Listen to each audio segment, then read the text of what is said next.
Hey everybody, welcome back to Tim Travels. It's Terry, your host. So, kind of got a lot of little things to cover, kind of follow up on some stuff. This is kind of like the Friday grab bag today. So I'm coming to you from Cheyenne, Wyoming.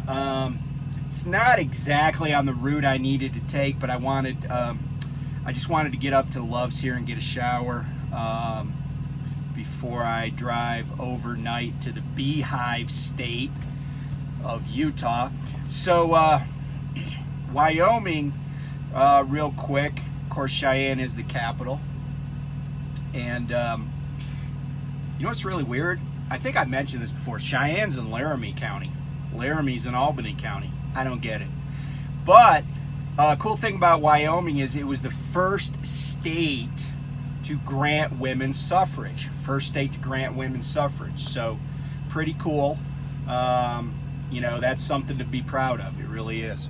And incidentally, you know, their only congressperson, only representative, their at-large representative is Liz Cheney. So women in power, just like at my house. So anyway, the first thing I want to get to is, you know, I got a comment on a video that I had done about locking trailers and about, you know, not getting your trailer stolen. And, you know, I kind of did that video just to maybe inform some people, but also kind of dispel some myths and stuff. And, excuse me. And I got a comment today actually from a guy, and I didn't know his name, hadn't recognized him, but he said, what's the name of this driver and his truck number? Or no, he said, does anybody know the name of this driver and his truck number? And of course, being the smart ass that I am, I just replied, yes. But, so I decided to take matters into my own hands and track him down.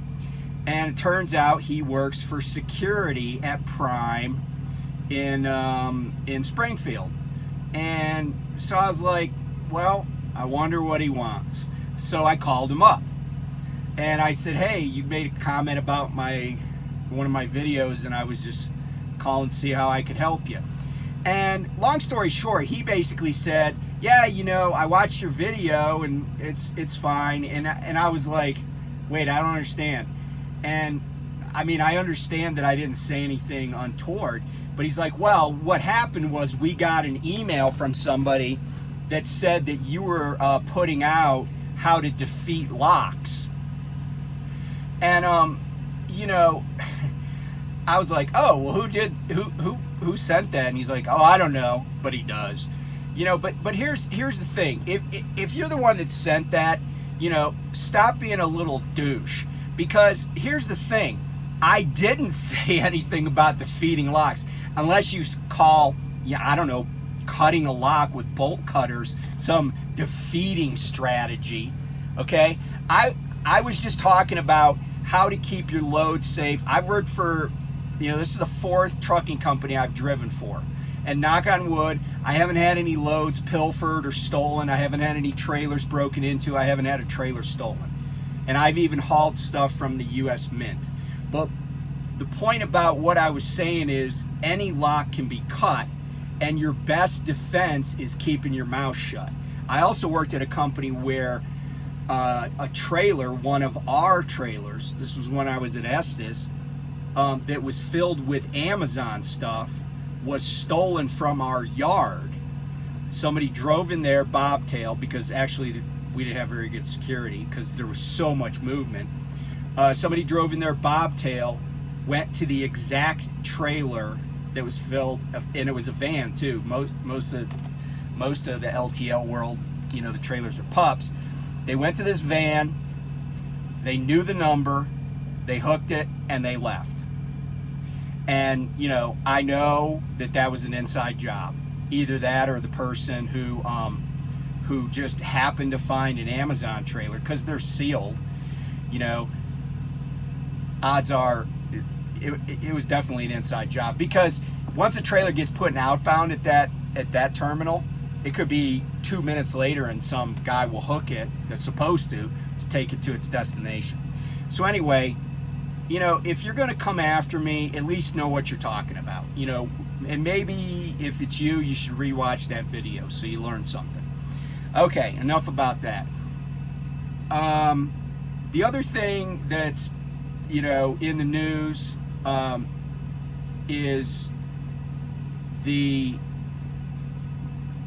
FMCSA rule on governing speed. And all I'll say about that is this, because I've been thinking about it a lot. You know, I certainly get passed by a lot of people working at Prime, driving across America. But I was driving through a construction site down in Colorado today. And this construction site is pretty dang tight, right? Jersey wall on one side, a lot of cones. There's no room to maneuver really. But it's 2 lanes, and this posted speed limit is still 65, which is pretty substantial speed for a construction zone, I think. Especially one that kind of curves and has the Jersey wall and you know, and so I'm going through there at the posted speed limit, by the way. And this guy, I can see him in my mirror. He's left lane, crawling up people's butts, just hauling ass through there. Guess what he's driving? He's hauling not 1, but 2 gasoline tankers. He's got one of those Western doubles, right? With the full-size trailer and then a pup behind it. Both of them gas tanks, both of them hazmat. And he's doing, when I actually pulled out into the left lane to pass somebody, I checked his speed. He was doing 73 in a 65. And in a construction zone with hazmat. If you ask me, that guy is a perfect candidate to be governed. And there's 100,000 other drivers like him. Truckers don't want to obey the law. A lot of truckers, they will go as fast as they think they can possibly go. I've had people go by me 84 miles an hour and stuff, even in places where the speed limit was only, say, 75. So if the FMCSA does what they probably are going to do and governs us, you know, if it's at 70, you know, I look at that as helping me competitively with, you know, with other people. But let me say this, just to put a little bit more of a point on it.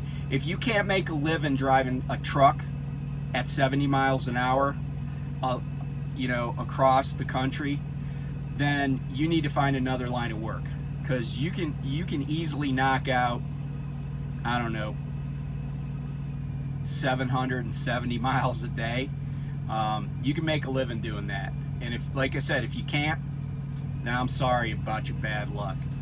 But it's obvious to me that truckers don't want to, you know, they want to talk about four-wheelers all the time, but they're the biggest scofflaws out there. So, you know, we'll see what happens, but I'm not going to have sympathy for anybody.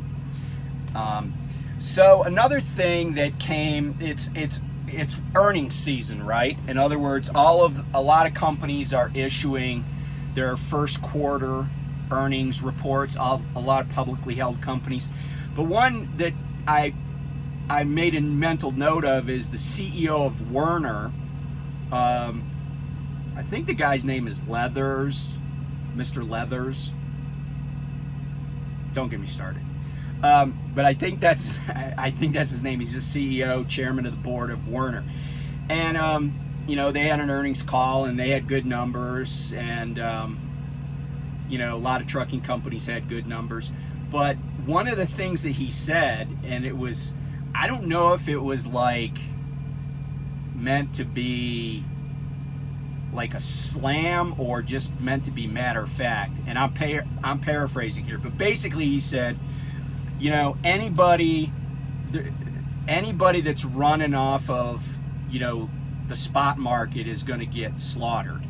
He said a lot of people came into this business running the spot market with 1 or 2 trucks. They overpaid for their equipment, and they're just going to be folding up their tents. So the gauntlet has been laid down. And, you know, I I don't like to relish other people's misfortune. But you know, there were a lot of people on my channel and certainly on other people's channels, like, you know, Lyle's, or, you know, other prime drivers, lease operators, owner operators.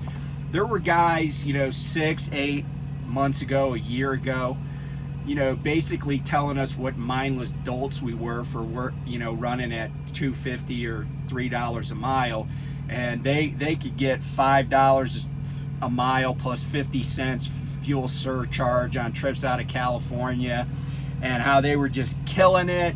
And you know, every dog has his day.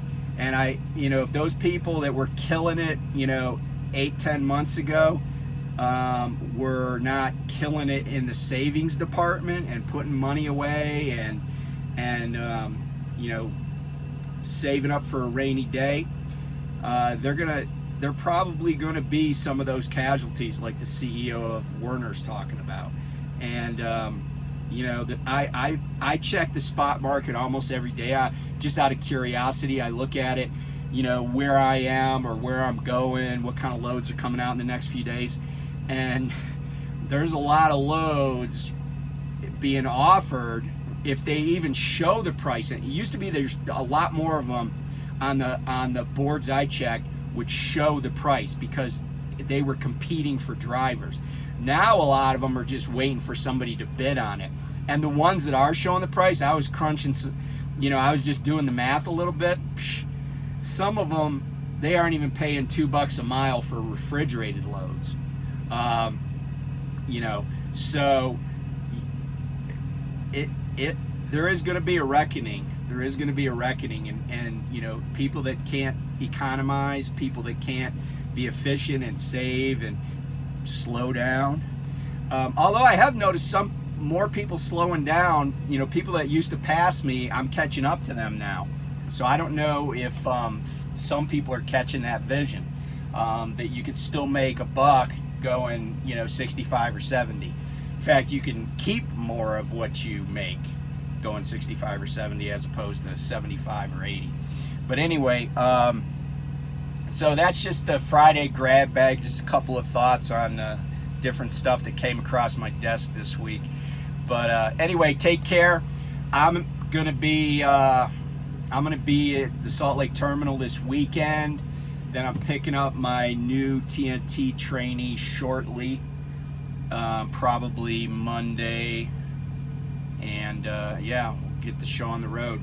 Talk to you soon. Be safe. Bye.